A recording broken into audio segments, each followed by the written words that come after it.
सातत्याने कल्याणपूर्वेला गढूळ पाण्याचा पाठपुरावा होता येत आहे आणि ह्या संदर्भामध्ये आम्ही नागरिकांचा एक आवाज ह्या प्रशासनाच्या दारी आम्ही मांडलेला आहे.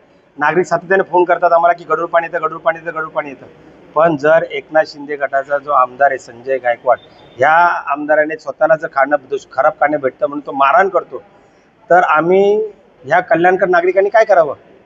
म्हणून आज आम्ही त्यांच्या वेशभूषेमध्ये आलो आम्ही त्यांच्या, आणि त्या वेशभूषेमध्ये एक निवेदन द्यायला आलो. पण त्यांची जी काय वेशभूषा त्यांची घेतली, त्यांची जे रूप होतं ते रूप घेतलं नाही. आम्ही फक्त यांना विनंती, माझा इशारा दिलेला आहे महापालिका प्रशासनाला, गेल्या 8 ते 10 दिवसामध्ये जर याच्यामध्ये सुधारणा नाही झाली तर नागरिकांना सोबत घेऊन एक भव्य दिवस स्वरूपामध्ये आंदोलन नक्कीच छेडू, एवढं नक्की सांगतो. जय हिंद, जय महाराष्ट्र. च्या वतीने कल्याण पूर्वेत अनेक नागरिकांना गढूळ पाणी येत आहे, त्या संदर्भात पाणी पुरवठा अधिकाऱ्यांना भेटायला आलो होतो.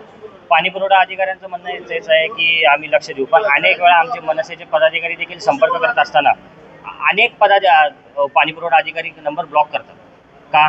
लोकांच्या समस्या मांडण्यासाठी आमचे नंबर जर ब्लॉक होत असतील तर इथून पुढे सन्मान्य अधिकाऱ्यांना आम्ही देखील सांगितलेलं आहे, पाणी पुरवठा अधिकारी असेल किंवा प्लॅनचे कॉन्ट्रॅक्टर असतील, पुढच्या वेळेस येताना गढूळ पाणी आणून महापालिकेत त्यांना आंघोळ घालू, एवढं नक्की सांगेल.